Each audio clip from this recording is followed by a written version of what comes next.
welcome to I Found a Weird Show. I'm Laura. And I'm Lauren.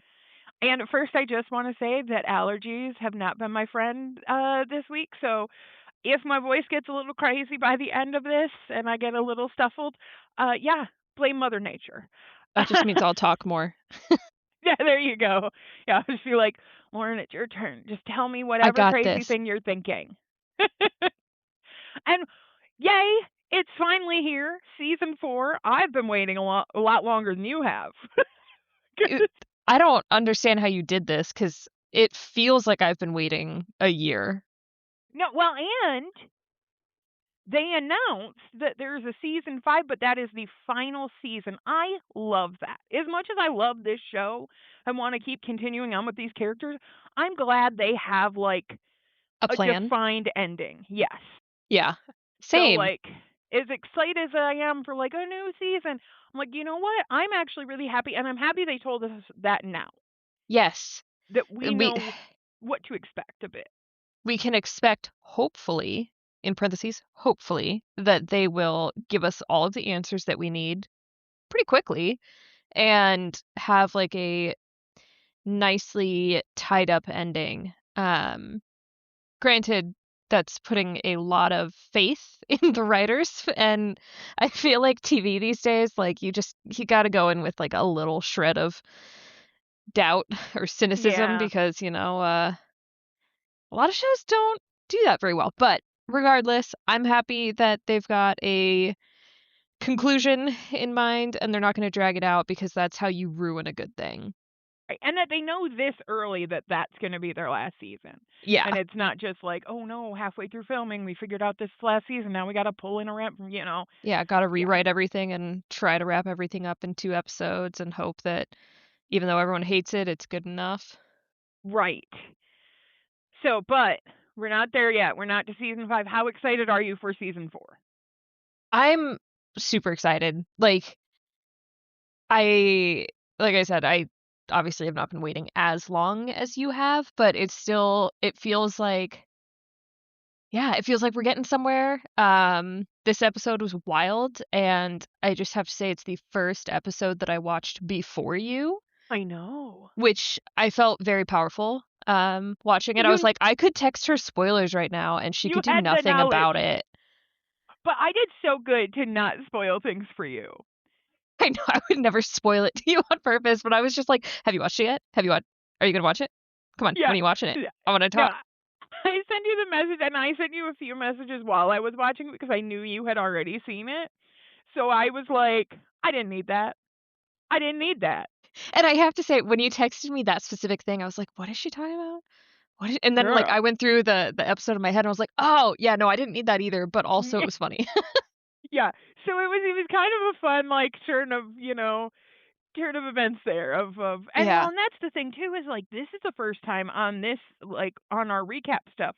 I don't know what's coming. Right? So I am full theory mode. I have no clue what's going to happen next, and I get to be crazy with my theories. And Yeah, I and love that I've for me. experienced that a little bit with you on other shows, which Yes. is always fun. So I'm excited to be right there with you because I'm out here like I don't have theories because I'm always wrong, and then I make theories and I'm wrong every time. I keep doing it. So you are right more often than I am, But and I I love think it. I think too, like I don't care if I'm wrong. I'm just like, here's the Oh yeah. thing. Like, Yeah. let's go. No, people these days get so upset when shows don't do exactly what they want them to do, and it's like, no, it's kind of fun being completely wrong because then it's like, oh, I've experienced this show in 2 to 3 different ways now. Yeah. Yeah, absolutely. Yeah. Like that is the twists and turns. And that's like this type of show. This type of like weird mystery, you don't know what's going on. That's what you're supposed to do. Is you're supposed to think one thing and then be like, "Oh shit." Then when oh, that happened? Did not think that was going to happen. Okay, Yeah. well, I mean, that's the end of season 30. I know people were complaining about it. I thought it was amazing. I Yeah, mean, I thought it was so I was cool. not I was not disappointed. I don't think. Oh my God, it's been so long. I can't remember. My my But memory doesn't go that far. Oh my God.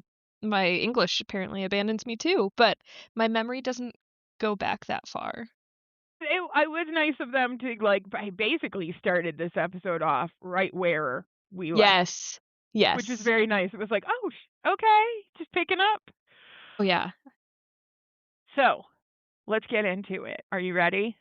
Oh, hell yeah. Okay, so the title of season 4, episode 1 is The Arrival. And they're not wrong, that was a very good title for this.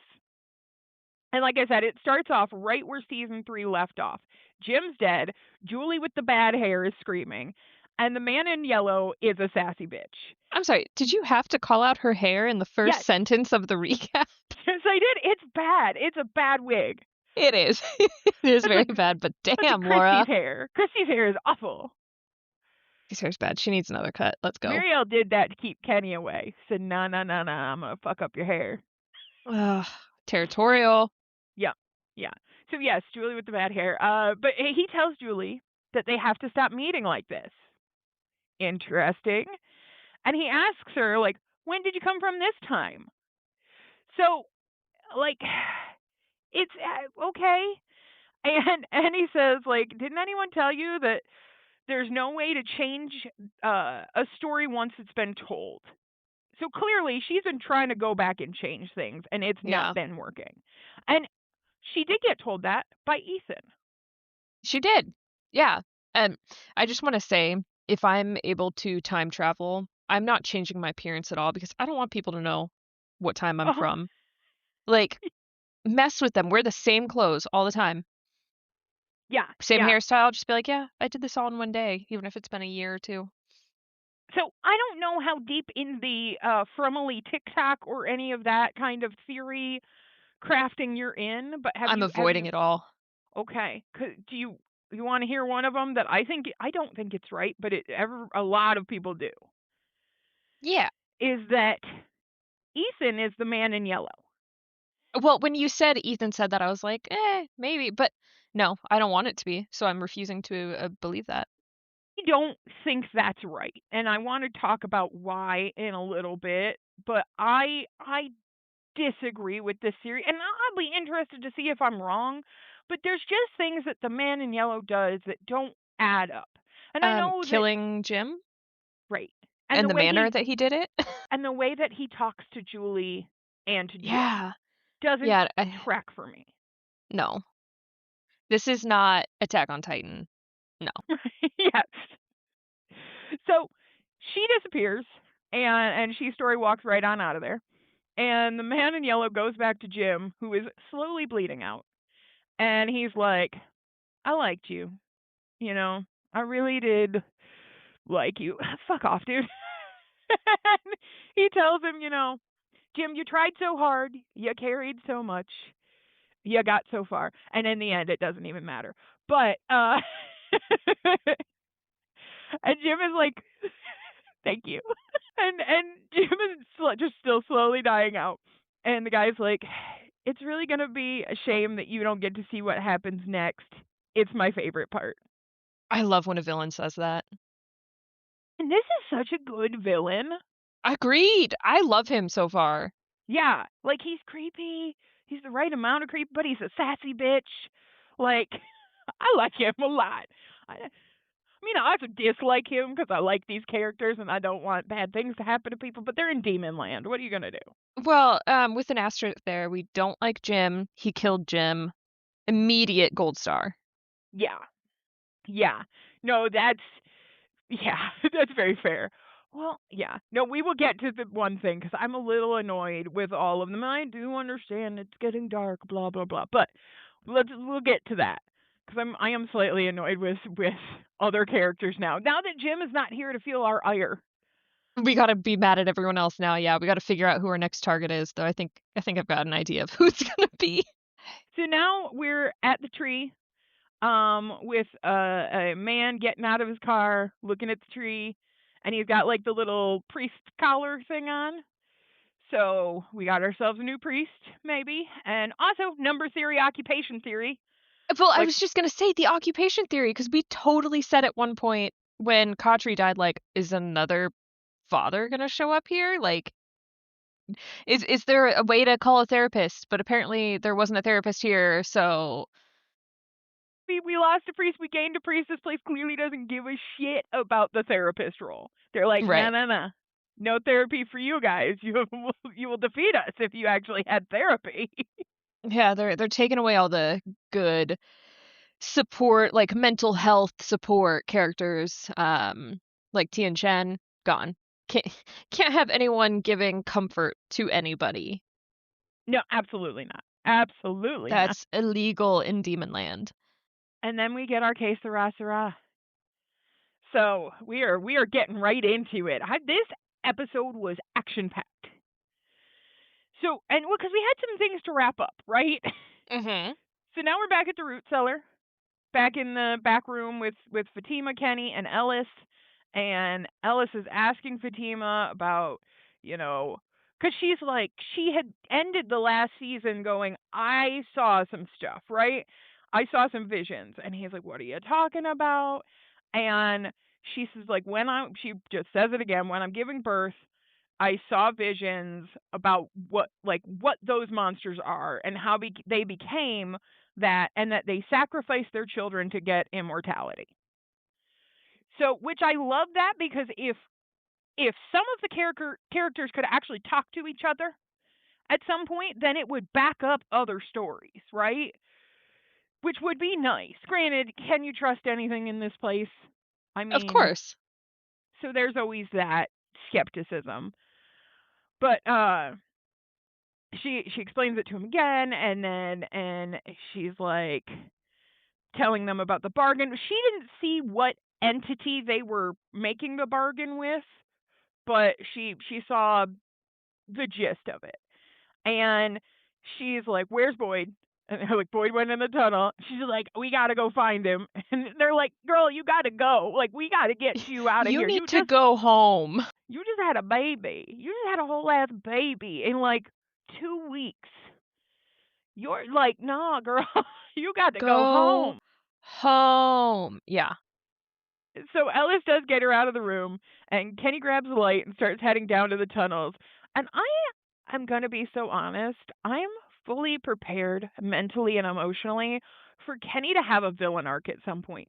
But he is too much of a good boy to have it. Right. But I like, think I we've said want that it. multiple times of like, yeah, he's gonna do it, and then it's like, God damn, Kenny, you're too nice. I know. So he's down there, he's calling out for Boyd, he's got his little light just a shining away. Just like, hey guys, I'm over here. And then Boyd comes up behind him and grabs him and like puts his hand over his mouth and just like shh, puts the light out. And he's like, we gotta go. We gotta go. Kenny sees Smiley, bloody ass Smiley, just putting on some clothes. And he's like, hey Kenny, it's nice to see you again. And they book it out of there. At this point, I think I did message you this at some point, but I'm like, I immediately thought that Smiley is gonna mess with Fatima at some point and be like, and I And I am had the gonna same die. thought. Yeah. I'm gonna lose my shit.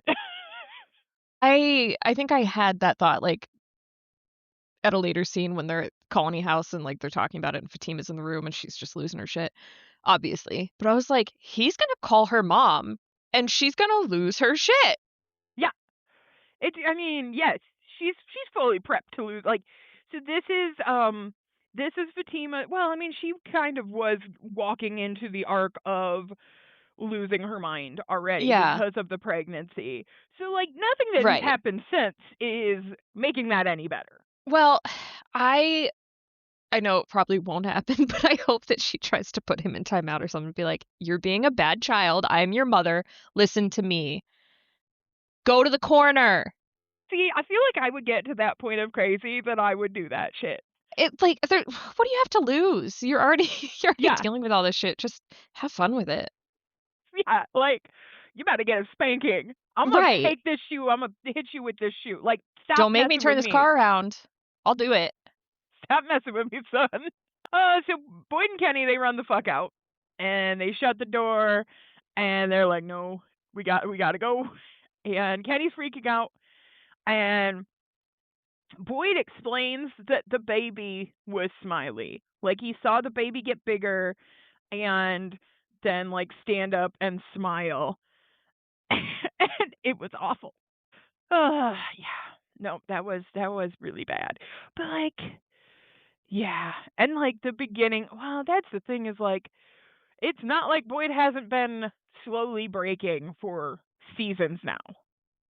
It's, like, weird because you say slowly breaking, but I feel like it's not been that slow. He just, like he goes to the point of breaking, like, he gets there very quickly, and then someone is like, "No, keep it together, like, at least on the outside," and then he's Yeah, like, "Fine, whatever," and then, like, I'm getting very tired of Boyd.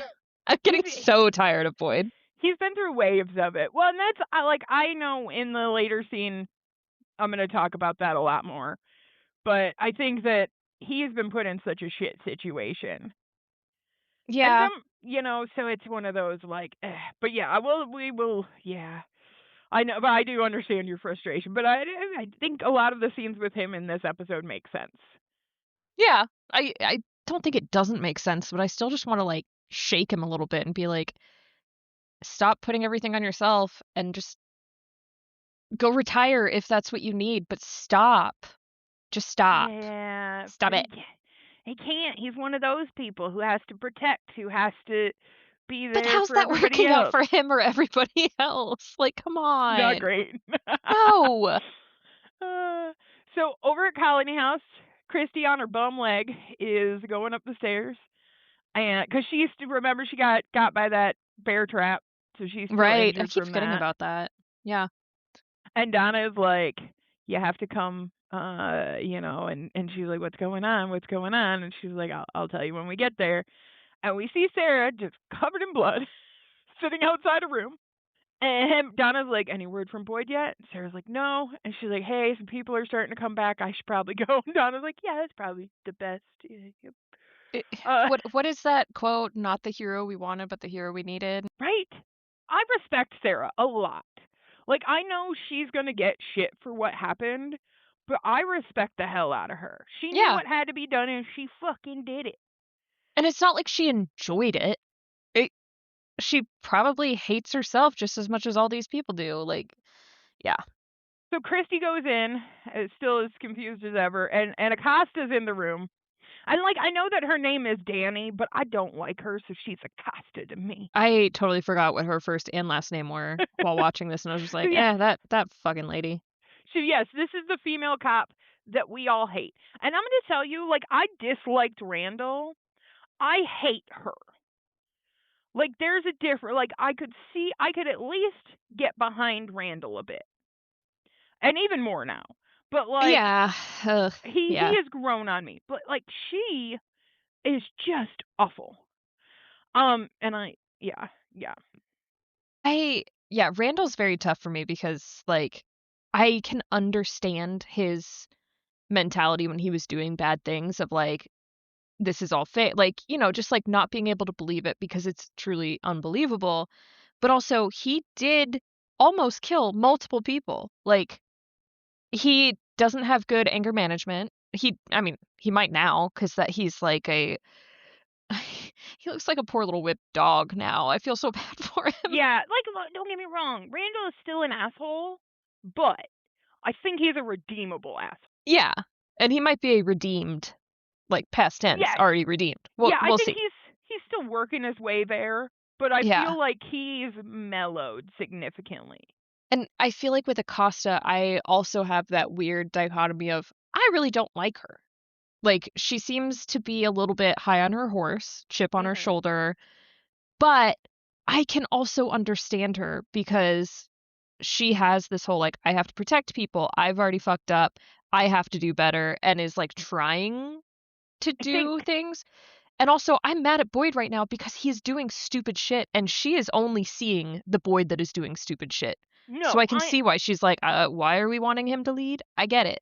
yeah, I do get her like trepidation with Boyd and all of them really, but I also think that my biggest problem was that she fucking killed somebody and then barely she fucking I don't know, like the atonement for that was not enough for me.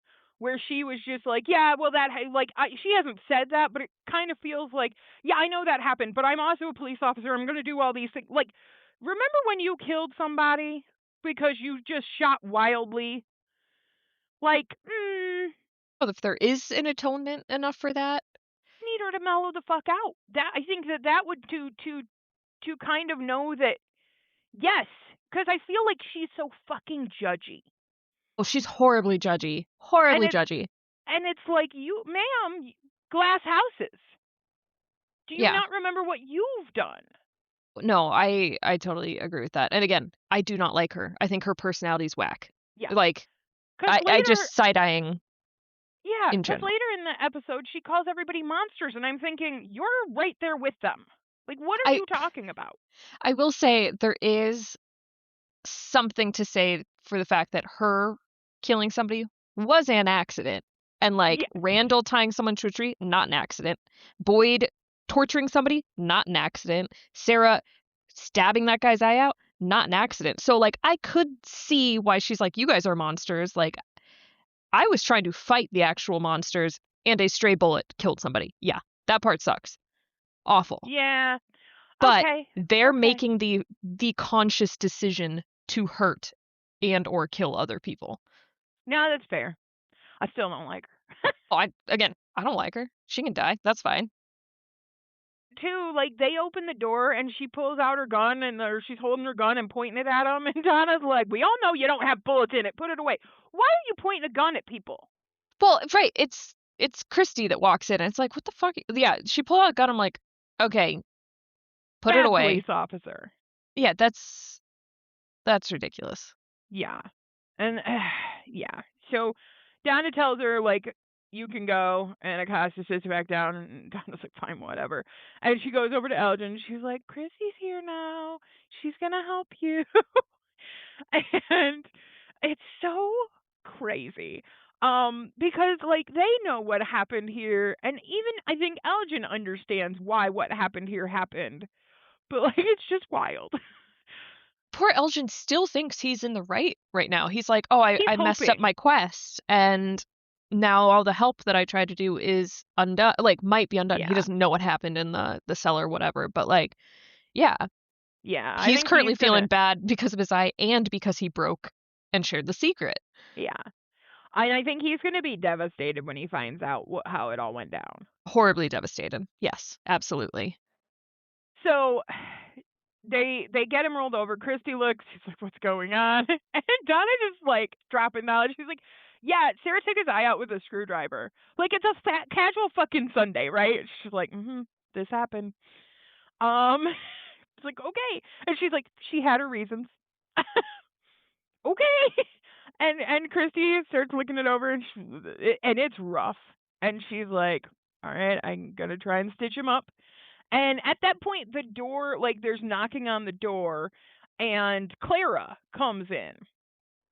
And she's like, hey, Fatima's back. She and Elgin are coming up the hill. And then she looks over at Elgin. She's like, what happened? And Donna's like, get out. So I'm sure lots of people are now going to know about poor Elgin. Yeah, something happened. Yeah. For So sure. there's going to be a lot of explaining to do. So out in the woods, we're back with the man in yellow. And he's like taking a little stroll. He's just so happy to his like little hidey spot, and he digs up a suitcase. Now, do you recognize this suitcase? I no, I kept staring at the suitcase and I was like, I know we've seen this before. It is familiar. And then So I was just like, I can't place it. It might be what's his face's Christopher's. so I'll have to look again. The one spot I only went to the one I could recognize, but the one spot I recognize, this is the same suitcase that Tabitha found in the tunnels. In like the remember when she fell in the hole in Yeah. the floor? It was like the first episode of the second season, I believe, and she's walking through the tunnel. She finds that suitcase with like the wedding dress or like this Yeah. white silky thing that I assume is a wedding dress. Right. Yeah, And wasn't the doll sitting on it at one point? he might have been. I'll have to double check and see if there are more instances of the suitcase. But the suitcase has been present and it has I had know different it's outfits. familiar. I know we've seen it. Yeah. So he's over there and he's so happy. He gets his little suitcase out and he starts like taking his clothes off and like being really creepy. Um Because realistically, there's no way this dude is walking into town the way he looks, right? Look, we have different opinions on this. We do. He looks like every super old dude I've ever seen. This is full goth corpse couture right here. Like, this is full, like, he is a dead body I looking swear to fella. God, I have seen old people look as alive old people alive old people look as dead as he looks. So I'm sorry, but I'm just like, yeah, I'd believe it. Why not? No, I would not. I would immediately be suspicious. Oh, and like also, why are you looking like he's so covered in dirt and so like I know sallow and so I'd be like, you're sick. Like what's happening? I don't, sir. Something ain't right here. But we beg to differ on this one. So Yeah, yeah. I, nah, I've seen even more dead looking alive people than him. So I'm just like, you never know. okay, true. I would be immediately suspicious though. I will But say there were some angles where his eyes just looked black, and I was like, demon. But that could just be the light. Like, I would be able to trick myself into being like, yeah, it's fine. He's just a sickly old man.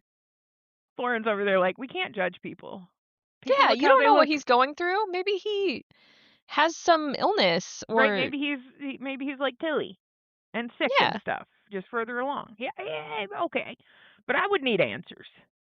I would not I keep. I would see. be watching that guy.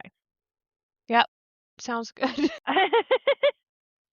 But back in town, Boyd and Kenny are back at the sheriff's station, and Boyd is like digging at the floor. And he pulls out his tackle box from like this little hidey spot in the floor, and it is full of bullets. And Kenny, sweet boy Kenny, is very like, "What's going on? What are you doing?" And Kenny, you sweet summer child. right, and Boyd's like taking out the bullets, and I'm like, I knew exactly what that man was Both doing. of us did. It was like, Yeah, yeah, no, you gotta have a plan. yeah, and like, so Kenny does finally get him to stop for a minute. And he's, "What are you doing?" And Boyd tells him that this is every bullet that they have. He just needs to make sure that if push comes to shove, they have enough. And Kenny like still doesn't get it, right? And uh, bless him. But Boyd finally just tells him like if push comes to shove, like the thing is that, you know, we need to we need to know if we have enough and like how many people do we have here right now. And you know, go do head count. Thanks. You know, like very dismissive of Kenny. Like, go do a job. I'll just be here with my bullets. Yeah. And Kenny's like, "You got to stop." And Boyd's like, "No." And he starts freaking out and he's like, "We had one win. And even that didn't even like it did, that wasn't even a win. It was all bullshit. And this place sucks and everything is awful." And Boyd says there is no way to fight against those things. Like we just saw proof that we can't fight against them. There's no way to win. And the day may come when the only thing that we have to decide is how we choose to leave. We can either let those things down there rip us to fucking pieces, or, and Kenny finally gets it. And personally, I love this. I love an extra plan. I love this kind of like you got to know, you've got to be prepared for the worst. And I think that this is probably mentally soothing Boyd at this point to know that like while he may not be able to protect everyone, he doesn't leave them to a Tien Chen death. And yeah, it was kind of sad though, but Kenny gets it and he's like 47. And he said that when they were doing the interviews for Tilly, he did a head count and there are 47 people in Demonland. And I feel like this number is higher than I thought it would have been. It was like, how many randoms, how many red shirts do we have? I know. I was kind of So shocked. many. 47 is a lot. I love that we actually have a number. And I love that they are now aware of the number so they can start doing the mental math if people die, if new people show up, and we can get that number theory. I also am shocked that they never did this before. Right. They should have a frickin' ledger. Yeah, I would have. I absolutely would have. But back at Colony House, Christy is tending to Elgin, and he was like, You must think I'm pretty awful." And Christy's like, I might have thought that at one point, but this place does bad things to good people." And she's like, "I'm gonna stitch your eye up now." And she gets him all ready and stuff, and it's very gross. And Costa's still there. She's like, "Come on over and help hold his head so like he doesn't move when I'm doing the stitching." But like before she starts, Elgin's like, "Well, once the baby was born, we were supposed to be able to go home, and if Fatima's back, maybe it's done. Maybe it'll all work out." And Christy, like, she looks at Elgin and she's like, "Something here lied to you, and you're not the first person that's happened to, and you won't be the last. There is no version of any of this working out." Oh, and then she does the fucking stitching. This was the part where I was like, I don't need to see this. I didn't need to see the sewing. I didn't need to see the sewing of the eyeball socket.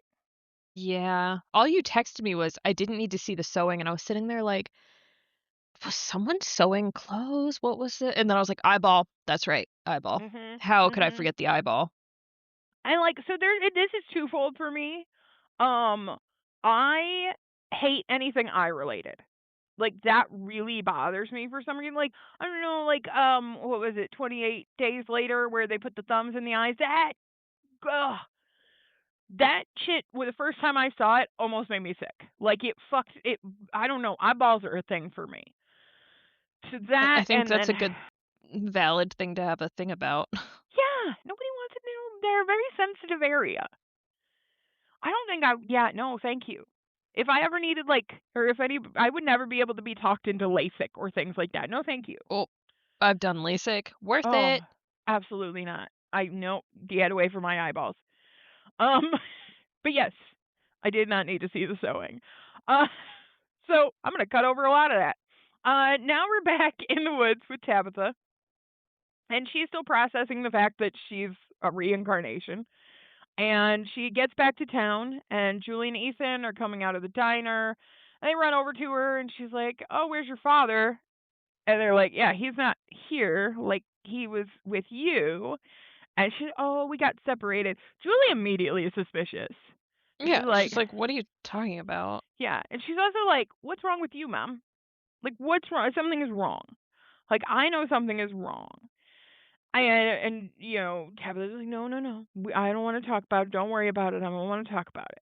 Which sucks because she and Julie had a conversation a while back, like in season, like the last season, where she was like, or it might have been, I don't know, but they had a conversation It was about last being more honest. season. Yeah, Yeah. because it was like explaining the kids and the visions and stuff, and it's like you had a conversation about being more honest. You can be honest with your daughter.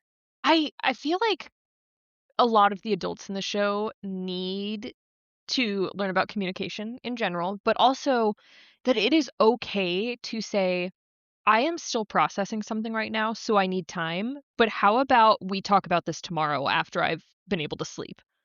I think that, yeah, that would be amazing. Instead of just being like, "Nothing's wrong, everything's great," while looking dead in the eyes. Like, everyone can tell you're lying. How about you just say like, "Hey, I just experienced something traumatic. I need a minute, and then I'll come talk to you about it, but I need time to process it myself." I do not fully understand the situation myself, so I need time to wrap my head around it. Oh, Right. beautiful. Yes. Easy. Well, not easy, but still better. Yes. Better than, "Oh, don't worry about it. I don't want to talk Everything's about it." fine. Don't worry. Yeah. No one's dead. Well, But not she that she doesn't knows. know that yet. She doesn't know that, but you know. Um, she knows she's died, and well, her kids are dead. Um, ooh. Not well, her like past reincarnation, her soul's children have all died. But I mean, that was going to happen with time anyway. But don't worry, Julie, that won't happen to you. All of a sudden, we hear tire screeching, and a car is like coming into town too fucking fast, right? And Boyd and Kenny are in the sheriff's office, and they hear this as well, and they like get up to look, and like all of a sudden, we see the car veer off and smash into the sheriff's office. And Boyd and Kenny dive out of the way in time, so like they're fine. But it is a pretty bad accident. Like it smashed through the brick wall, it broke some of the windows. And I'm gonna be honest, I'm an asshole because my first thought was not another building. Like, I no, I was right there with you. I was like, is someone gonna fix the bricks there? 'Cause, like, it was a brick wall. I was like, "They can fix that. Someone fix that right now." Do you need? Like, like, if they just plank that up, are they cool? Like, is that enough? Yeah. Yeah, but that was my first thought, not like, "Oh, these poor people in this accident." I I'm like, hope they're okay. No, I don't give a shit. Is the building okay? yeah. So and No, then I'm also they with you. got too many people. They got 47 people in this town. They're living in what, 3 houses in Colony House? Come on. Mm-mm. Yeah, no, too much. Um, Tabitha rushes over to go help, and she's like, tells the kids to stay. And Boyd and Kenny run out to help as well. And they go to the driver's side and see that a man, the pastor, is passed out. And he does have a pulse, though, but he is unconscious. And over on the other side is like this teenage girl, and the windshield has like crushed in, and there's metal bits like right against her throat on both sides, which is like super scary. I totally thought, like, when you first see her, I thought she was impaled through the neck, and I was just like, "Okay, well, she's dead," and wrote her off, like and then I was like, "How is she screaming?" Yeah, no, these were superficial cuts, luckily, because that was dangerous. But yeah. I don't know how the metal had managed to magically make her okay, but we'll take it. Um, but she's awake and she's like, "Is my dad okay?" And but at least, like we said, at least she's conscious, which is great because car accidents, unconsciousness is bad.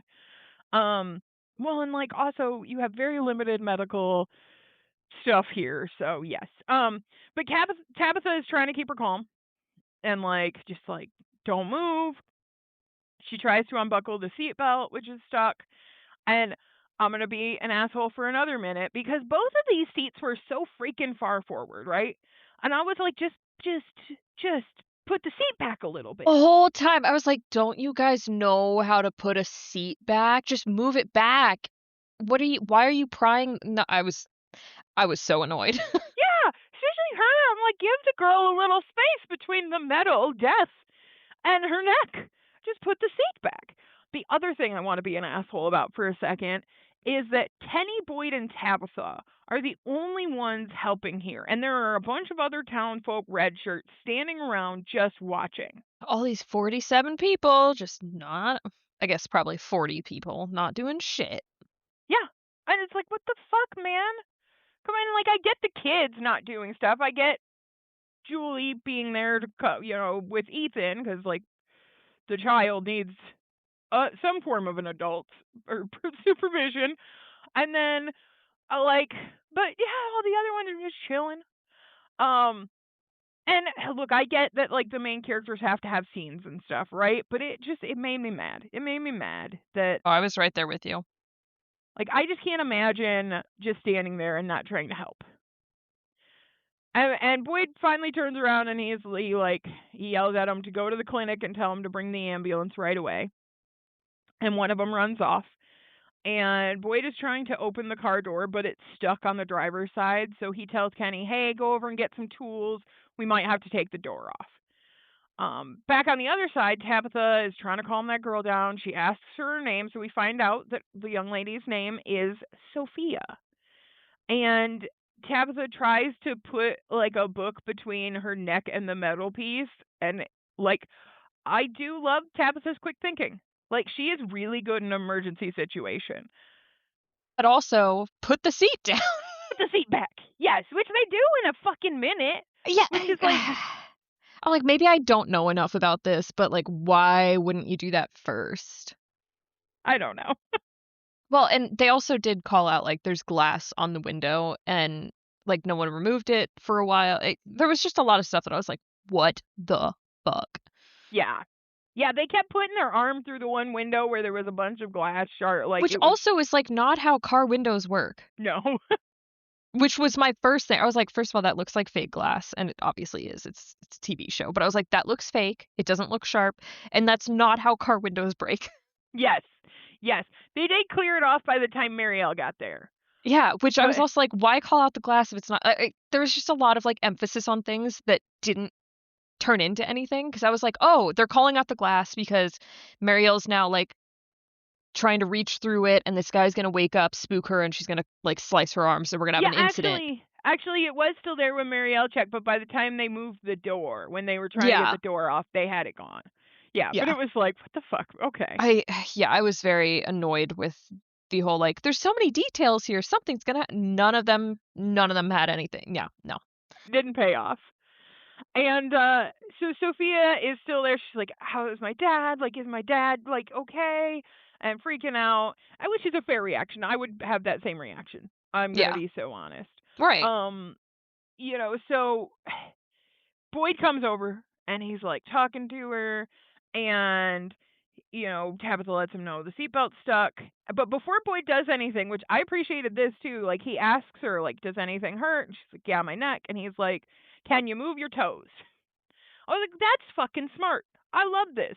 Good job, Yeah, Boyd. Boyd is great. Boyd and Tabitha, great in pressure situations. But this really kind of, I feel like this is his military, right? This is his kind of thing, that's why he's good at these things. Um, and Sophia is just freaking out, and she's like screaming like for her dad, and she wants her mom, and she doesn't want to be here.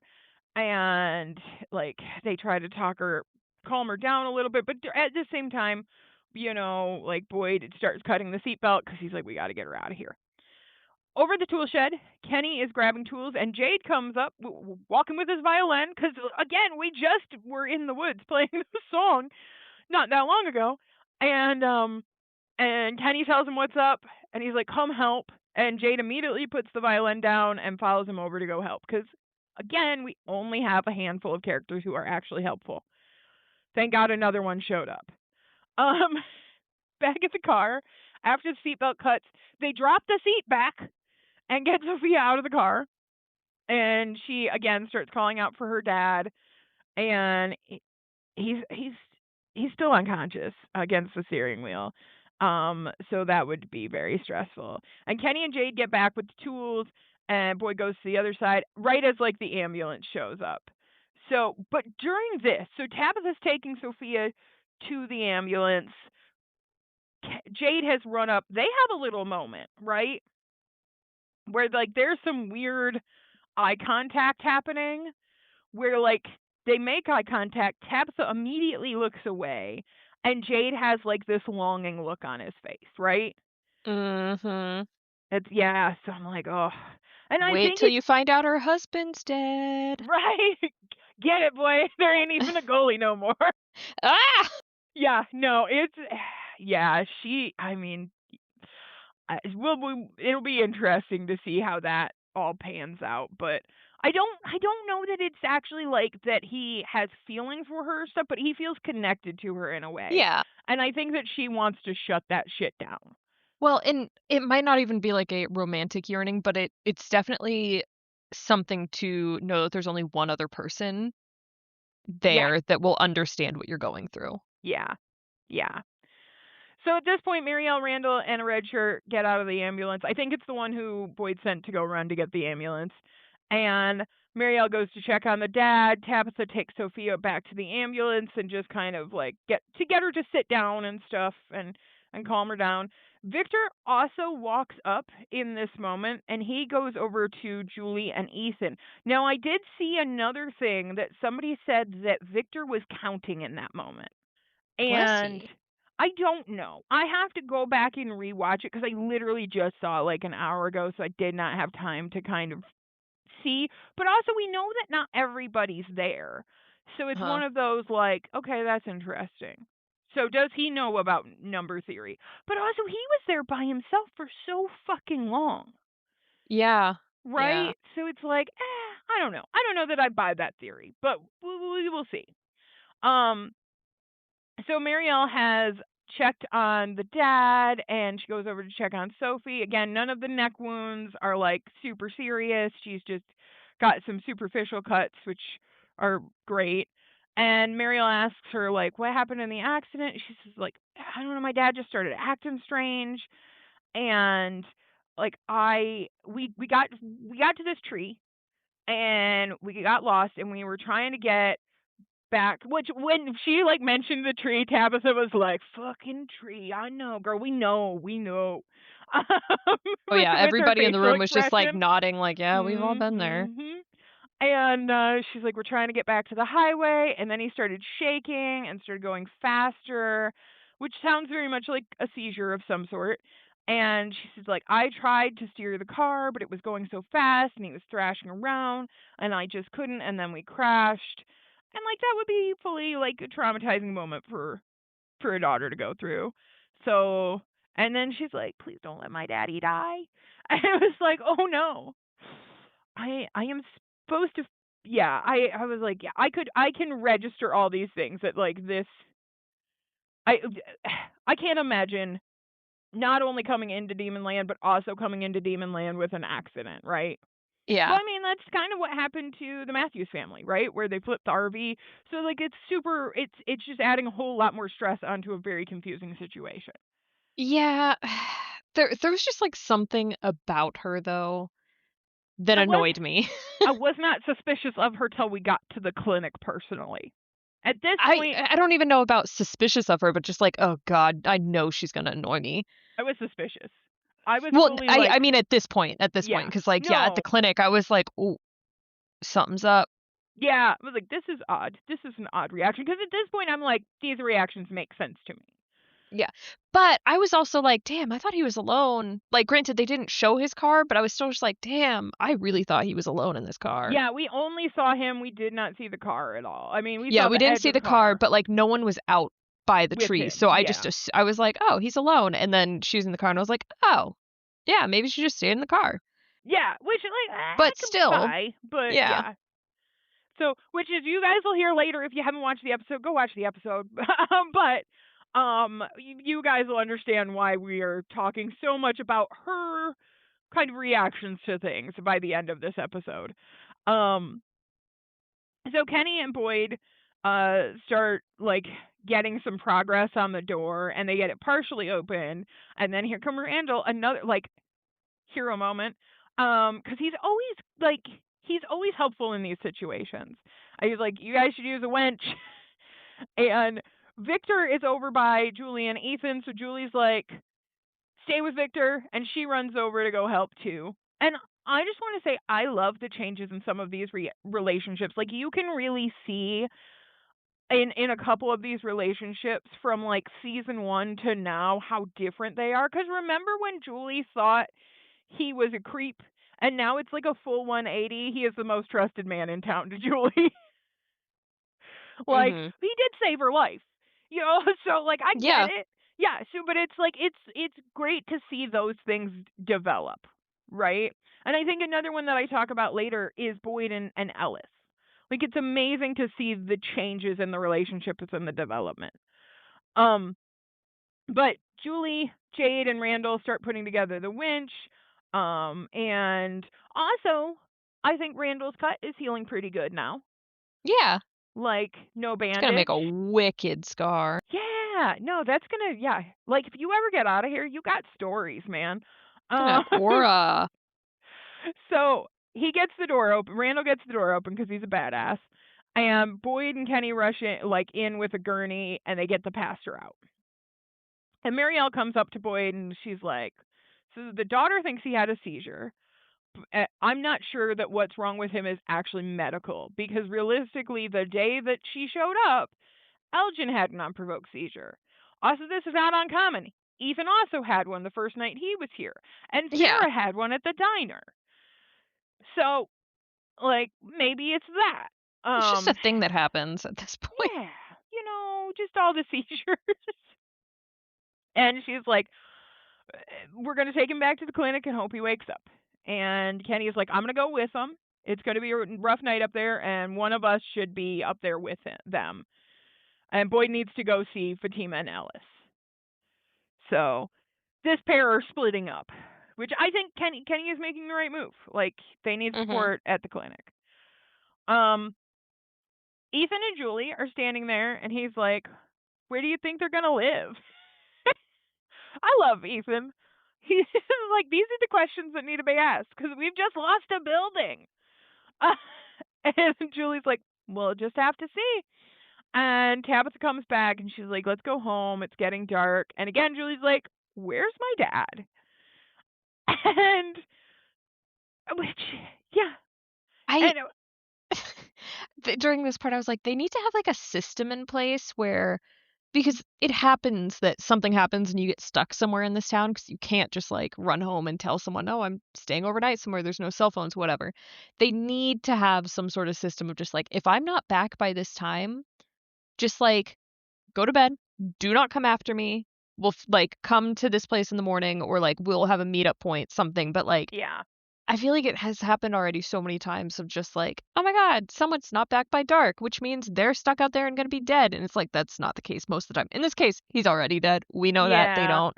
But, like, yeah, I just feel like people keep putting themselves in these rough situations or dangerous situations because they don't know, or they need to, like, smoke signals, Right? flares, like, "I'm staying over at the colony house tonight, don't worry."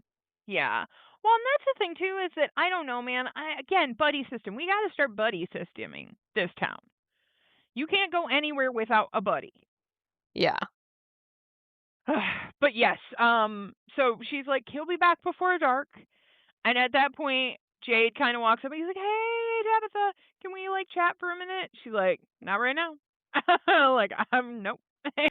She sends the kids away though, and she like gives him a moment. He's like, we need to tell people. And she's like, we don't know what happened out there. We don't even know if this is true. I was like, you're gonna tell me that it didn't feel real to you?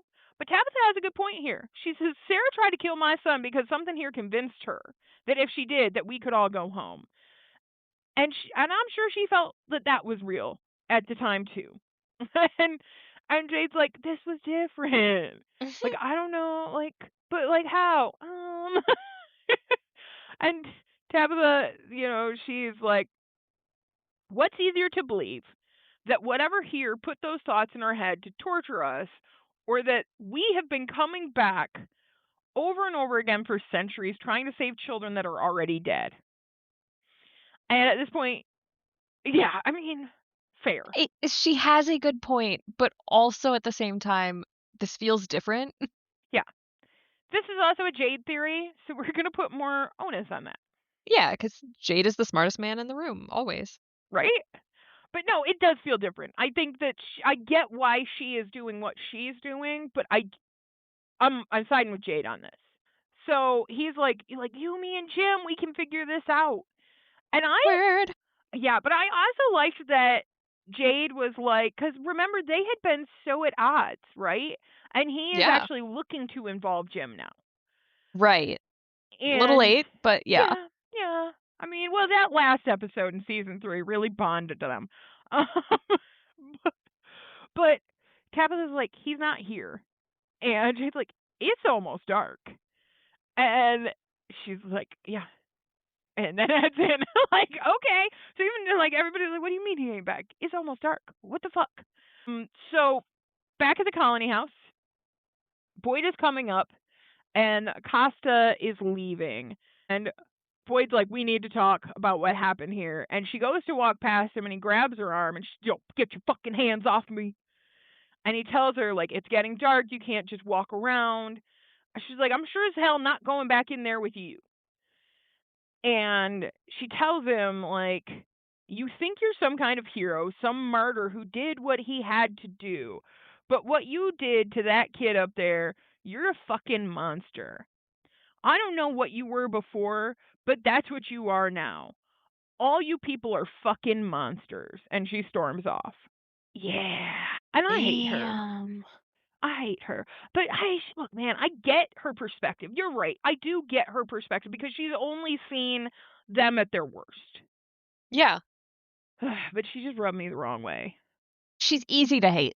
They've been there for days and she's still rocking that police officer's outfit. And that also rubs me the wrong way. It makes me think that she feels like she's some bigger authority because she has it She on. does. And it's like okay, rookie, get the fuck out of here. Yeah. No, I mean, yeah, I dislike her for many reasons, and her thinking that she's better than everybody else or more, I don't know, moral than everyone else when she's not. Yeah. Yeah, no, Yeah. she sucks. Yep. So, yeah, I think that this affected Boyd though. I think that like he this is not helpful to his mental state. Well, he's been thinking of himself as a monster for a while now, maybe since, like, what, season 2? Yeah, probably. So, Well, probably even before that. Probably when he had to shoot his own wife. well, yeah, I guess that's true, but he still had, like, the semblance of, "I can help everybody" at that point. It wasn't until, like, he started making some really bad decisions, and I feel like that was season 2, wasn't it? Like, when he It was actually, like, went season out 2. and Yes. especially getting stuck in the like, that whole thing, or Yeah. well, whatever it is. I still think it's a chimney that's just somehow underground. I don't know. Whatever, doesn't matter. I think that was when he, like, really started to internalize it, though. Yeah. I don't think you're wrong. And I also think he's like really looking at because I mean even when he was fucking with the bullets, his Parkinson's was acting up, right? Like his hand was shaking. And I think that that too is kind of he is looking at a moment of how are people going to remember me type of thing, right? Yeah, Of like, am I this monster? Am I this, So yeah, but just to hear it like shouted at you, that's rough. And all of the adrenaline and stuff that he has just been through is wearing off. Like he is it's all kind of piling up on him now. Where before, like when that car accident happened, he was on it. He was like doing his thing. He was because he could put all that stuff to the back and he could focus on a situation. But now we're out of a situation and you've got to be alone with your thoughts for a minute. And that's tough sometimes. very tough sometimes. So he goes in and he runs into Donna and she's like, "You stay in the night?" And he's like, "If I can." She doesn't know that the sheriff station's shot. Um, you know, she tells him like Christy's upstairs with Fatima and she just got done stitching up Elgin's eye and we kind of need to talk about what we're going to do with him. And realistically, he's another Sarah, right? But I think the rest of the town would actually potentially give him grace on that, where they don't with Sarah. Like he didn't kill anybody. I do understand that she killed her own brother and Toby. And the old man Oh and shit! and And the she other did lady leave at the the door clinic. open. She did leave the door open. Yeah. So she kills a lot of people. But She's got a body count. that's true. Yeah. So like it's going to be interesting to see how the town deal. I guarantee Fatima's not going to be too happy with Elgin. Um, Probably not. I'd be like, but "Keep that man away from me." yeah, But yeah, also, Fatima might be able to relate to him because of Tilly. right, fair. So I feel like Fatima, knowing her and her past, she might actually be the one to reach out to Elgin and, like, actually comfort him and be like, "I've been there. Like, things happen. This place is evil." Yeah, no, and that's very true. I mean, I think that she's. I'll be interested to see how that goes because I think that realistically she's probably less mad at Elgin and more mad at like Ellis and Christy and the people who didn't really believe Didn't her. believe her. Yeah, because Elgin So, at least believed that something was there, and they all thought she was just losing her mind. yeah. Yeah. So, and Boyd at this point does get a look too, like he's he's mentally crumbling. But he tells Donna like, "You come upstairs with me. There's something you need to hear." Because I think he's also like, "Fuck, I got to tell all these people that Smiley's back. I got to tell Fatima she buried the fucking Damon." Um, I wouldn't wanna tell her. no, no, that would be rough. I would be like, "Yeah, the baby died. In other unrelated news, I saw Smiley." This is one you can lie about. It's like, "Sorry, I don't know what happened." I Anyway. just missed it. Sorry, guys. Um, so out at the diner, Costa goes in, and I assume that's where she's spending the night, and she goes to the back to the sink to get some of the blood off of her outfit, and she has like a little mini tantrum, and those fucking jukeboxes pop on, and we get "Send in the Clowns" by Frank Sinatra. It's so good. It's so good. And she ends up heading back to storage to kinda get into the away from that 'cause she's kinda like, "Fuck off." And she does pick something up. I don't know if it's, like, another piece of clothing or something, but that's what it seemed like. But we didn't really get any more of that. So then, I was like, "Is she gonna change? Please change?" "Please change. You're probably gross. You probably smell at this point." Um, but back at Colony House, Christy has checked out Fatima. She tells her, like, physically everything is fine. And Christy's like, "Is there like, do you want to tell me about the?" And she's not like really able to finish that sentence. And Fatima's pretty like annoyed. And she's like, "The birth?" Like, That child that I had? Yeah, let's yeah. go. What would you like to know about the terrifying woman in the kimono that held me down, or the things she pulled out of me that you told me wasn't there? Hmm. Yeah. Yeah. I am on her side, like, what the fuck do you like, yeah, let's talk about it. Yep. Valid. Valid. Um. And Boyd comes up, and I do think that Fatima is a little relieved to see Boyd for a couple reasons because she was very worried about him down there, but also he will have information, Mhm. and because she is a little annoyed at the knocking on the door, and then as soon as it's Boyd, she's like, "Oh." Um. And she asks him like, "What did you see in the tunnel?" And if he found the woman in the kimono, and um Christy's like, "I'm gonna go," and Boyd's like, "No, you need to hear this." And Boyd tells them that by the time he caught up with the kimono lady, she was in the chamber with all the monsters, and they were in kind of a semicircle, and she put the thing down in the center of the room, and it started moving. Then it started to grow, and it kept growing until it was big enough to stand, and then it smiled. And Fatima is like, "I gave birth to one of them." And Ellis is like, "No, that's not what he's saying." Like, yes, he is saying that. Don't do that. What do you yeah, Ellis, shut up. And he's like, "And it's not just that, it's the one I killed." And outside they hear some banging and moving, and Donna goes out to see what it is, and Victor is pulling like an extra cot up to his room because his room is on the upper floor like theirs is. And it's because his dad's moving in. It's because Henry's moving in there. I was so I love sweet. Donna first goes with all and she's like, "Oh god, he's having another, like, he's losing it again, he's gonna, like, leave," and then he's just like, "My dad's moving in," and she just like, the relief on her face, she's like, "Oh, that's actually really cute." Yeah, she's like, "Thank God, because I cannot deal with one more bad thing. Thank you." Like, I swear to God, if like I cannot add to this plate. Get it Um, together, please, somebody. it is poor timing on Victor's part, but it's cute, so we'll let it go. Yeah. But but he doesn't know what's going on in that room.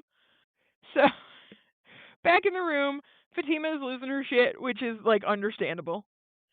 Little And bit. Donna, yeah, absolutely. Yeah, I gave birth to a demon. Are you kidding me? I'm allowed to lose my shit for a good long while, and nobody's allowed to call me on it. I'm gonna tell you that much. And Donna comes back in, and she's like, "Are you sure it's the same one?" And he's like, "Look, if Kenny hadn't been there to see it too, I'd have thought I lost my damn mind. But yeah, it's the same one, and I'm not the only one who saw it. But you're all gonna see it as soon as night comes, I'm sure." Um, and he goes back to Fatima, and he says, like, "Hey, Kenny said that you said something after I left the room about something promising them that they could live forever." And Fatima says, "Yeah, it was just a glimpse, but she saw what they did to become those things in the woods. She saw how they became what they are. They made a bargain um with something that she couldn't really see that, but it promised to let them live forever." And Boyd's like, "Bargain with what?" And Fatima's like, "I don't know." She did know in the moment, though. She literally said they sacrificed their children. So I don't know if it's the trauma or the emotional, like, decompression that has removed Mhm. some of that from her. Because it's like a dream, right? You're going to forget shit after a while. So, but she did say that. And both Kenny and Ellis heard that. So they need to speak the fuck up at some point. Um, They're not good at that. I know, it's so annoying. Why doesn't people have notebooks? So Yeah, so I think that this will come out, and I really hope that it does, and it makes its way to Tabitha and Jade, because I think that that will be helpful in reinforcing the situation to them. But Boy tries to like push her a little bit. 'Cause she's like, I don't know. And she's like, I don't know. I couldn't see it. I don't know. And he's like, it's important. She's like, you don't think I know that this is important? Like, and she freaks out. And again, she's fair in all of this. And she's like, I'm going to take a shower. Which again, valid. You just birthed a demon. I would want a shower too. Even if you just birthed a regular baby, you're gonna want a shower. Let alone a demon with no support but kimono lady. And before she leaves, she's like, I told all of you that there was something inside of me, and I begged you to listen. And she doesn't understand what she saw, and she doesn't know why she saw it, but there's nothing else that she can tell them, and she leaves to go have a shower. So, yep, fair. Yep. So back at the clinic, we have the pastor in the bed still unconscious, and Sophia is next to him praying. And I'm gonna be honest, this is the moment where I was like looking at Sophia like, you seem off. Like there's something about your interactions from this point on that I was very just weirded out by a little bit. And it might be like the whole super religious thing, and I'm not around super religious people all the time. Like that's what I first thought. I'm like, oh, am I just be like, is this just because she's super religious? Like, what is, but something just didn't click for me with her. Well, she also reminds me a lot of Sarah. Yeah, I was thinking that So too. so I don't know if it was that connection, but I was just like, there is something wrong here. I don't trust her. Like, yeah, this is not right. Yeah. And Kenny and Marielle are talking, and he's like, what are the chances of him waking up? And Marielle says, like, without how long he has been out, it's not even if he wakes up, but what kind of shape he's in when when he does, right? And Sophia comes over and she asks Kenny, like, hey, do you have a phone? Mine was still in the car. I got to call my mom. And he's like, we had some stuff to talk about. There are no phones, and there's some other things you're going to have to, like, learn in this moment. And back in town, it is nighttime. And this was very season one, episode one, right? Where the mom is standing in the door waiting for the husband to come home. But also, I'm going to be honest, I've seen Monsters out earlier than how dark it was in that clip. I shut the damn door. What is wrong with you? Um, but Julie comes up and she's again like asking like what happened today? Like why won't you talk to me? You know, all that stuff, and Tabitha's like, I don't want to talk about it right now. And they start bickering back and forth, and Ethan comes up and he's like, stop yelling at each other. And oh, these poor kids. And Julie apologized too. She immediately goes over to him and apologizes to him. And Tabitha finally closes that damn door. Mhm. And Ethan's just like, is dad dead? He's always coming in with these hard-hitting questions out of Yes, nowhere. yes. Oh, yeah. And Tabitha's like, no, he's not. We're all like, oh, but he is. She's like, well, maybe he's at the colony house, or maybe he's at the RV. And he probably just didn't realize how late it was. And like he'll probably, he's in one of those places, and we'll see him tomorrow. And Ethan's like, what if we don't? And Tabitha kind of starts to answer, but Julie cuts in and says, like, do you remember what Dad said to us when Mom went to the bottle tree and didn't come home? He said, all we have in this place is what we believe, so we have to believe good things. Mom came home, Dad will too. Oh, the trauma. Oof. Yeah, Yeah, I don't think this place likes when you believe good things, no, no. or gives a shit if you try. And again, this is why I don't believe that Ethan is the man in yellow theory. I don't think that he would have treated his father and his sister the way that the man in yellow talked to them. No. No.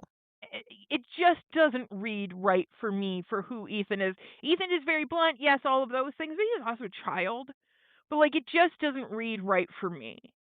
Either he is some crazy otherworld entity who's really good at acting like he gives a shit, or it ain't him, and I don't think it's him. Yeah.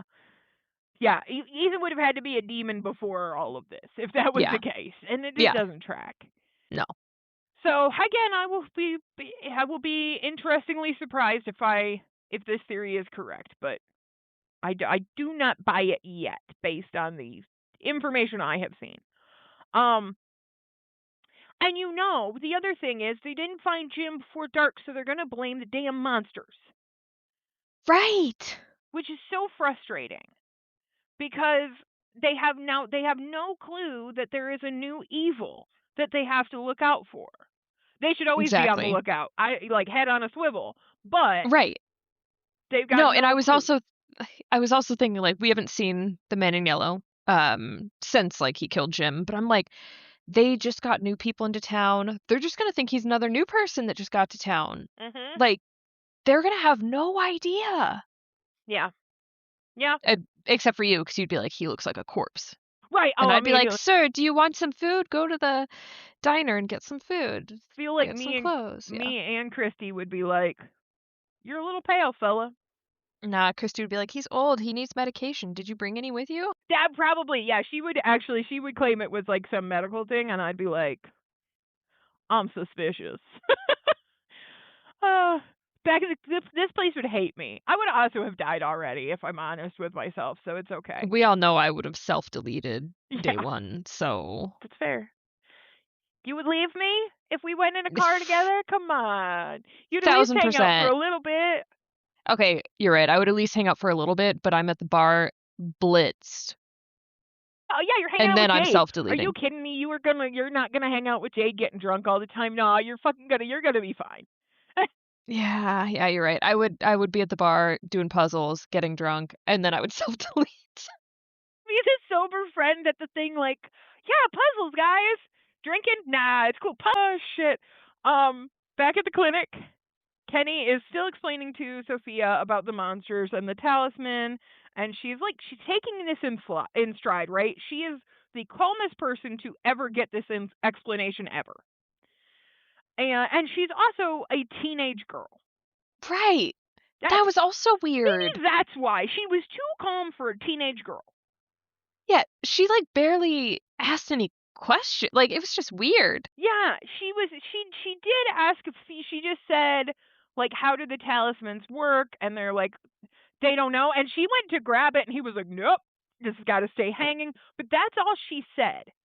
Right, and I will say when she went to reach for the talisman, I was like, "Is she gonna open a door, pull a talisman down, like, after everyone was" like, I was thinking she was gonna like, like, just be so not She gonna pull a stupid Sarah. about it, but just be like, "Oh, I don't believe this. Yeah, I'm gonna pretend that I do, but I don't believe this." And then when it's dark, like, it is dark already, but, like, when everyone's asleep, go open the door to be like, "I don't believe this. I'm gonna go see." Or, like, pull the talisman down and test yeah, it.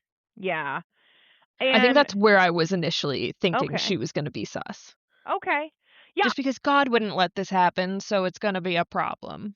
I just didn't. I don't know. There was just something like I don't know why I don't like you, but I don't like you. Like that was where I was at. Like I understand why I don't like Acosta. I understood why I didn't like Randall. Like I don't know why I don't like you, but I don't. And we will get that later. But then she tells him the light shines and the darkness shall not overcome it. And Kenny's like, what? And she's like, John 1:5. It means that God is with us even here. How else can you explain such a magical thing to keep the darkness at bay? Magic. And then I was like, okay, oh, okay. And then she asked Kenny, will you pray with me? I'd And be like, he's like, "Nope." I'm not really religious like that. And she's like, that's okay. God still listens. And Kenny is a good guy. Kenny. So he's like, okay.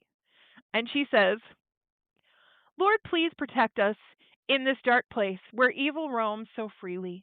please stand by my dad or my daddy's, excuse me. Please stand by my daddy's bedside. I gotta read it Southern. Um, and let him wake up renewed in your love. And please rest your hand upon the shoulders of these people trapped here in this place who have taken us in and showed us such kindness. Be with them tonight, O Lord, and let your love give them rest. This we ask in your name. Amen. And it was like, you have just been through, you are a teenage girl through a traumatic car accident. Your dad is unconscious. This feels weird. Like everything that you are doing right now feels off as fuck. Mhm. Like a colony house. Fatima is fully clothed in the shower, just having a breakdown. Fair. Absolutely, you are Yep. allowed that. You are allowed that Oh, for yeah. days now, for weeks Yeah. now. You know what? Just live in the shower now. Use all the water, it's all magical anyway. You're good, girl. Um, and then Ellis, Boyd, Donna, and Christy are still up in Ellis's room, and Donna's like, "There's going to be a lot of people who want to know what happened down there," and Boyd's like just staring out the window, right? He's like, "No," and then he tells him like, "We had another car today. A girl and her dad. He looked like a pastor. He had a stroke or a seizure or something, and they crashed into the sheriff's station. Girl's probably like 15, 16 maybe. She's at the clinic right now waiting to see if her dad lives through the night. And we're gonna have to explain to her that whatever life that she had before is over and now she lives in a place where monsters smile. That girl's probably gonna die here." And like he said the only thing that got him out of bed in the morning is the idea that maybe, just maybe, they could beat this place. Then maybe they could get everyone home. That someday maybe the good guys actually win. Then he saw that fucking thing in the tunnels, that goddamn same smile, and he realized that this place has been 3 steps ahead of them since the beginning. The game is rigged, and it doesn't matter what we do. Doesn't matter what sacrifices, none of it means a goddamn thing. And he goes to storm out, right? Because he, like, this is his, like, very calm breakdown moment, right? Like, he's just like, we're all doomed. Fuck it. And he goes to leave, and Donna's like, "Where are you going?" And he says, "I'm not going anywhere. None of us are." And Christy's which like, ah, I get it, Boyd. I fully get it.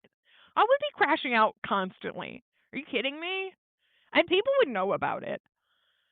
I would get a Victor reputation, I'm sure. But Christy's like, "Stop, fuck this." And she says he doesn't get to do this. And it's again, he doesn't get to do this. He's the only one who doesn't get to do this. And she's like, it's a pretty shit time for you to start feeling sorry for yourself.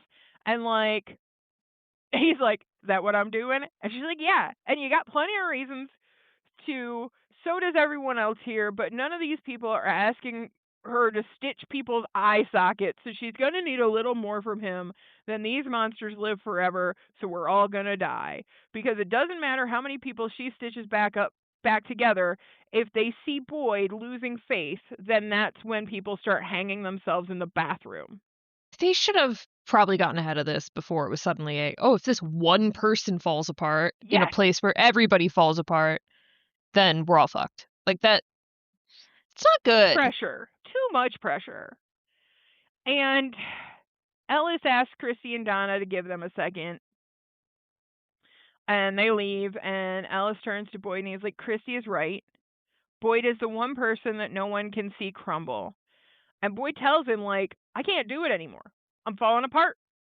Everything that I've done, all the sacrifices that we've made, like, if he can't get Ellis home, then none of it matters. His mom, like, it can't be for nothing.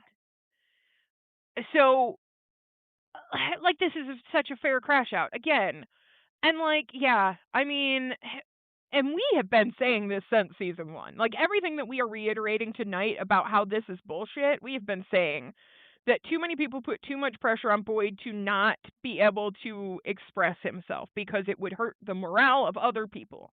You Mhm. can't take the ownership of other people's feelings. That's Right. not something you can put on your back. Well, and I will say Boyd has also done this to his own son, and we complained about it then. Like, this is just it's not very nice. Yeah.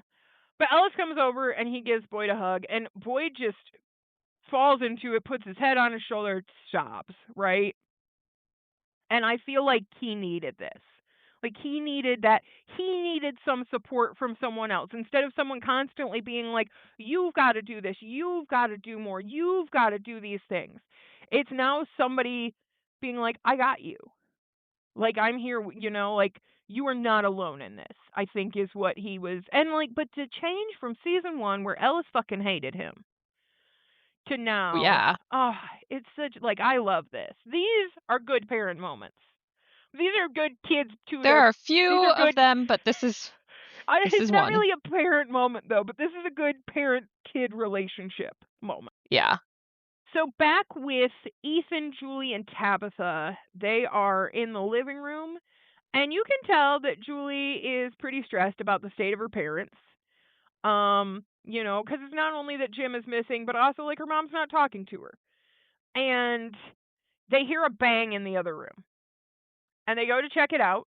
It is a in the kitchen. A pot of food is spilled on the floor. Then all of a sudden, a magazine goes flying, and the cabinet doors start slamming.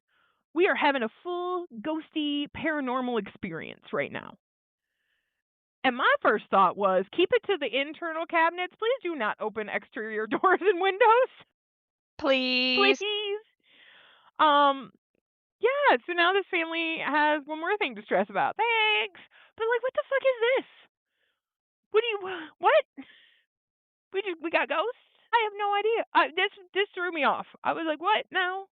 Yeah, Oh. this is not at all what I expected. I fully expected the man in yellow to just either be at the window, be inside, be somewhere. But when this was there, I was like, what? What? Yeah. Like, excuse me?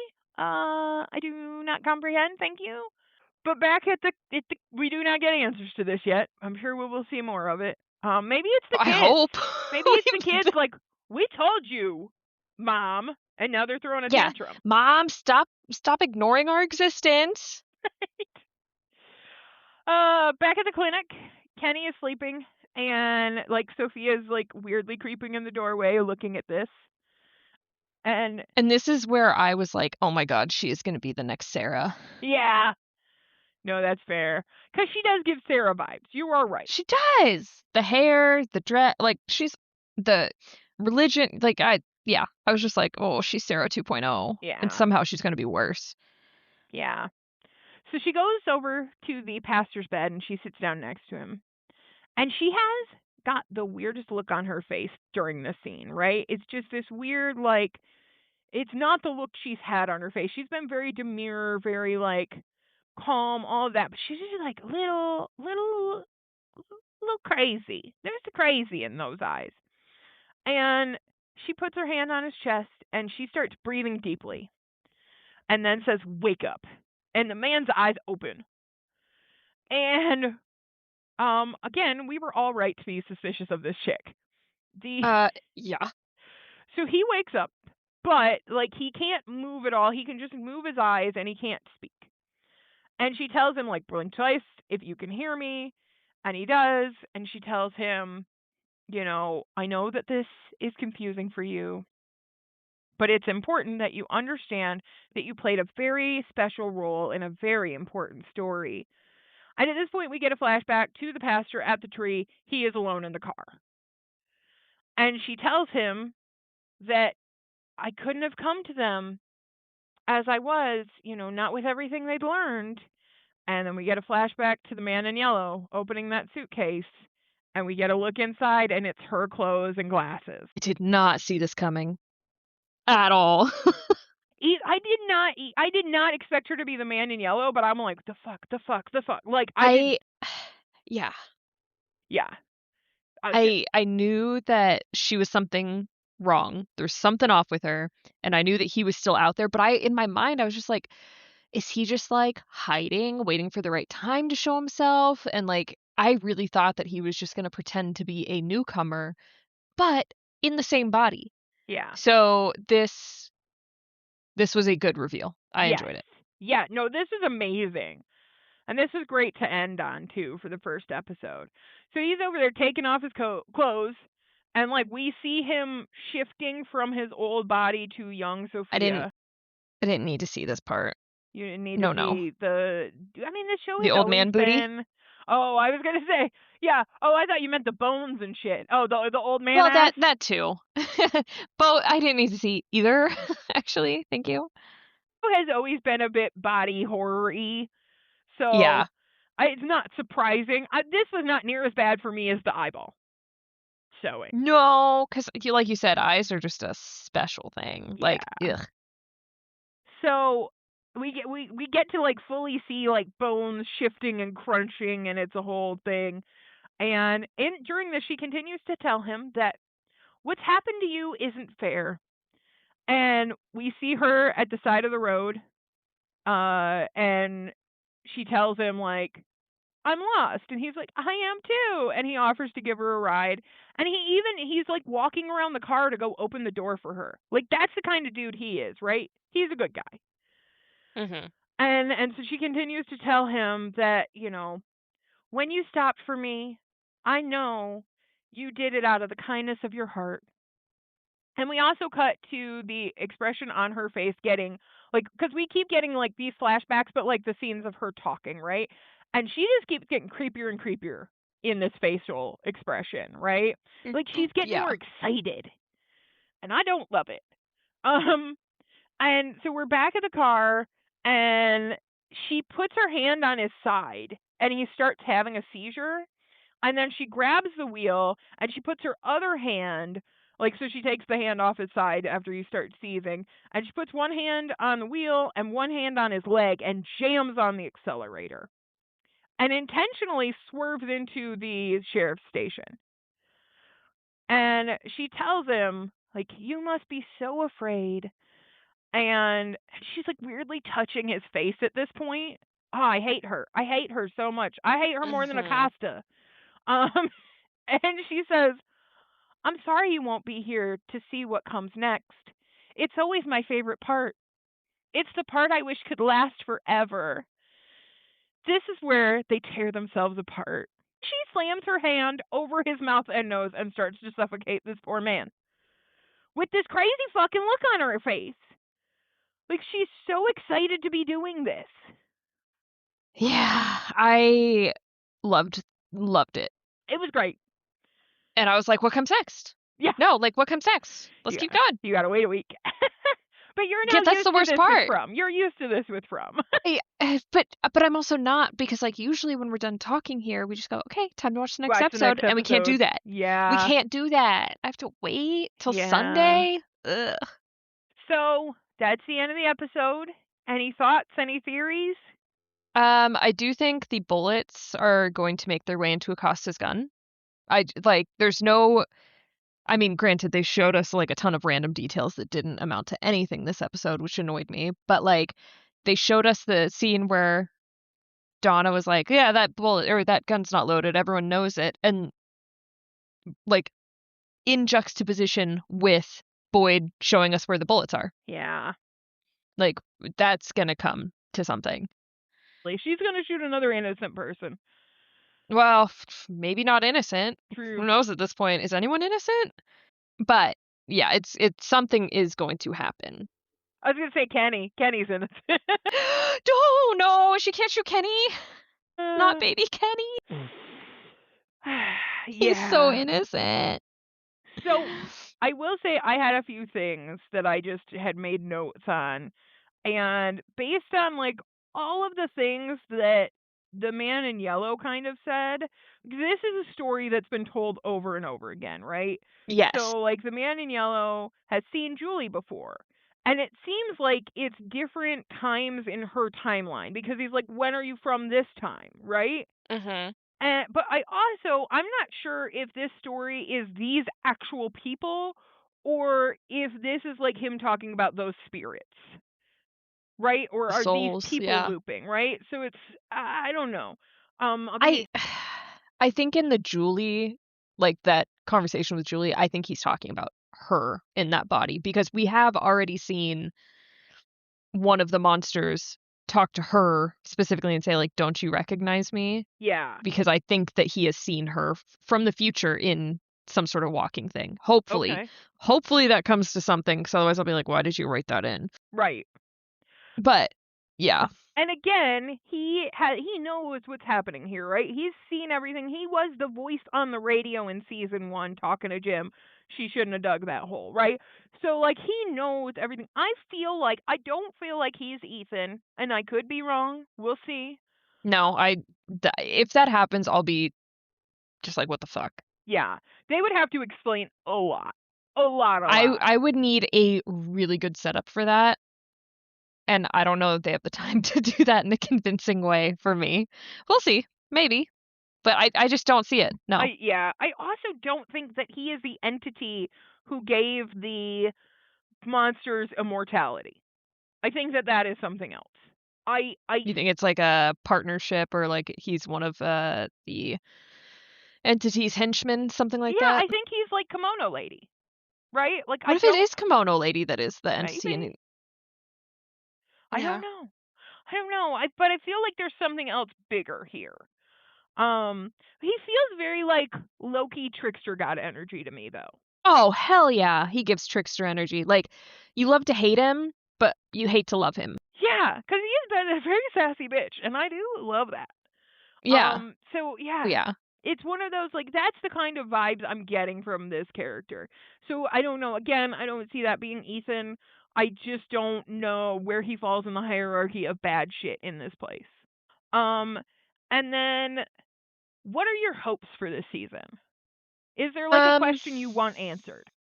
well, still so many, that are from the last time we did a what answers do you want? Because I don't think we've gotten any of them. No. Like, gotta see the effigies, for God's sake, please. Yes. Please. I hate loose ends like that. Um, I would also really like for Boyd to either lose his shit and be gone or just to I wanna be out of this cycle with Boyd. That's what I want. I'm tired of it. That's fair. That's fair. I for things that I want to see that I've wanted to see since season 1. What up with the Lake of Tears? They have brought it up multiple times. There was a drawing about it. Like I still want to see if that ever comes back around. Yeah. Um and then I really want Tabitha and Jade to like talk and try to start wrapping their heads around this You're mystery. about to say fuck. Nope. I talk, girl, get you. Hey, look. Well, I don't know what kind of fanfics you're writing, but I'm not a writer. I just want them to talk and like get on the same page because we now know a thing, but like we feel like we know a thing, but like it's such a like, what do we do with this thing? Yeah. So I need them to like to. Also, Jade is currently puzzle-less a bit. Well, yeah, a bit. And also, like, if they have these memories, that means they should, in theory, have memories of all of the things that they've tried in the past, unless it's like very fragmented memories. I don't know. Yeah, We don't know the specifics because, again, they haven't talked. Um, but hopefully that means they can try something new. Because if yeah, they keep getting stuck in this cycle, like, come on, we gotta try something new. right. And I do feel like they've gotten further than other cycles, probably. I don't know if because if the man in yellow is saying this is my favorite part, this is where they tear each other apart, have they? Yeah. Or is this just like we thought we were getting somewhere, but no, this was all just part of it? So I do think it's interesting that he said like they with the amount that they know, I can't come as I am, right? So like I do think that them knowing as much as they do is kind of like, okay, this they're doing better than normal or they're doing better than they have before. Not saying that Maybe. other times haven't done better, but like Yeah. it's something, right? So I don't know. Yeah. We'll find out. Yeah. Oh god, there was also something else that I wanted, and now I can't remember. Oh, no. What the fuck, Ghost now? Oh, yeah. Oh, god. Now we've got haunting shit.